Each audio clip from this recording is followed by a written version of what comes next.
Hi friends, welcome back to my YouTube channel. ನಾನಿವತ್ತು ತುಂಬ simple ಆಗಿರುವಂಥ ಒಂದು ಸ್ವೀಟನ್ನು ಮಾಡ್ತಾಯಿದ್ದೀನಿ. ಯಾವ ಸ್ವೀಟ್ ಅಂದರೆ ಅದು ಹೆಸರುಬೇಳೆ ಪಾಯಸ.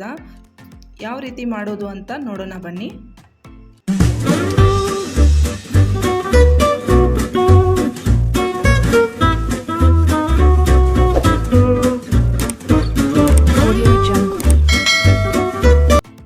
ಒಂದು ಕಪ್ಪು ಹೆಸರುಬೇಳೆ ತೊಗೊಂಡಿದ್ದೀನಿ ನಾನು. ಒಂದು ಕಪ್ ಹೆಸರುಬೇಳೆ ತೊಗೊಂಡು ಅದನ್ನು ಹುರಿತಾ ಇದ್ದೀನಿ.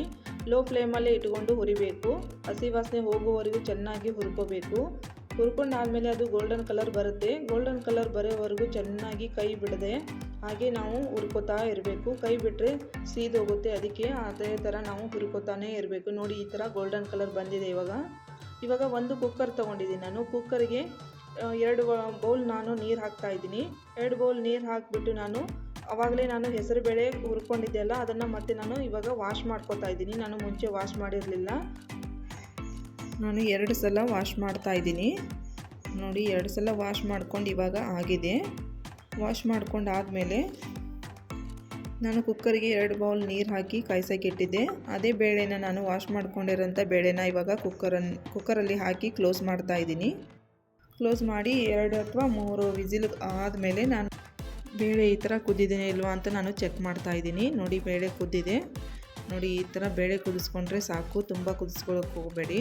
ಕುದ್ದಿರೋಂಥ ಬೇಳೆನ ಮತ್ತೆ ಇನ್ನೊಂದು ನಾನು ಬಾಣಲೆಗೆ ಶಿಫ್ಟ್ ಮಾಡ್ತಾ ಇದ್ದೀನಿ. ಇವಾಗ 1 ಬೌಲ್ ನಾನು ಬೆಲ್ಲನ ಹಾಕ್ತಾ ಇದ್ದೀನಿ.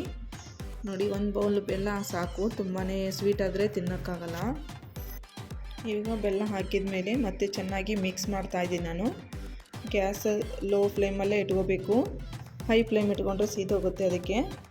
ನೋಡಿ, ಇವಾಗ ಬೆಲ್ಲ ಎಲ್ಲ ಕರಗಿ ಆಗಿದೆ. ನಾನು ಇವಾಗ ಮತ್ತೆ ಒಂದು ಸಣ್ಣ ಬಾಣಲೆ ತೊಗೊಂಡಿದ್ದೀನಿ. ಅದಕ್ಕೆ ನಾನು 1 ಸ್ಪೂನ್ ತುಪ್ಪ ಹಾಕ್ತಾಯಿದ್ದೀನಿ. ಅದಕ್ಕೆ ಗೋಡಂಬಿ ಮತ್ತು ಬಾದಾಮನ್ನ ಚಿಕ್ಕದಾಗಿ ನಾನು ಕಟ್ ಮಾಡ್ಕೊಂಡು ಇಟ್ಕೊಂಡಿದ್ದೆ. ಇವಾಗ ತುಪ್ಪದಲ್ಲಿ ಹುರಿತಾ ಇದ್ದೀನಿ. ಗೋಲ್ಡನ್ ಕಲರ್ ಬರೋವರೆಗೂ ಫ್ರೈ ಮಾಡಿದರೆ ಸಾಕು. ನೋಡಿ, ಇವಾಗ ರೆಡಿಯಾಗಿದೆ. ನೋಡಿ, ಈ ಥರ ಗೋಲ್ಡನ್ ಕಲರ್ ಬಂದರೆ ಸಾಕು. ಇವಾಗ ನಾನು ಹೆಸರುಬೇಳೆ ಪಾಯಸಕ್ಕೆ ಹಾಕ್ತಾಯಿದ್ದೀನಿ ಡ್ರೈ ಫ್ರೂಟ್ಸನ್ನು. ನೋಡಿ, ಮತ್ತೆ ಹಾಕಿದ ಮೇಲೆ ನಾನು ಚೆನ್ನಾಗಿ ಮತ್ತೆ ಕಲಿಸ್ತಾ ಇದ್ದೀನಿ. ತುರಿದು ಇಟ್ಕೊಂಡಿರುವಂಥ ಒಣ ಕೊಬ್ಬರಿನ ಹಾಕ್ತಾಯಿದ್ದೀನಿ ನಾನು. ಒಣ ಕೊಬ್ಬರಿ ಹಾಕಿದ ಮೇಲೆ ಮತ್ತೆ ಚೆನ್ನಾಗಿ ಮಿಕ್ಸ್ ಮಾಡ್ತಾ ಇದ್ದೀನಿ. ನೋಡಿ, ಇವಾಗ ಏಲಕ್ಕಿ ಪೌಡ್ರನ್ನು ಹಾಕ್ತಾಯಿದ್ದೀನಿ ನಾನು. ಏಲಕ್ಕಿ ಪೌಡ್ರು, ಒಣ ಕೊಬ್ಬರಿ ಹಾಕಿದ ಮೇಲೆ ಮತ್ತೆ ನಾನು ಚೆನ್ನಾಗಿ ಮಿಕ್ಸ್ ಮಾಡ್ತಾ ಇದ್ದೀನಿ. ಇವಾಗ ರೆಡಿಯಾಗಿದೆ. ನಾನು ಇವಾಗ ಒಂದು ಬೌಲ್ಗೆ ಸರ್ವ್ ಮಾಡ್ತಾ ಇದ್ದೀನಿ. ನೀವು ಒಂದ್ಸಲ ಟ್ರೈ ಮಾಡಿಬಿಟ್ಟು ಕಮೆಂಟ್ ಬಾಕ್ಸಲ್ಲಿ ಕಮೆಂಟ್ ಹಾಕಿ. ನನಗೆ ತುಂಬ ಟೇಸ್ಟಿಯಾಗಿರುತ್ತೆ. ಒಂದು ಸಲನಾದರೂ ಟ್ರೈ ಮಾಡಿ ನೀವು. Thank you for watching.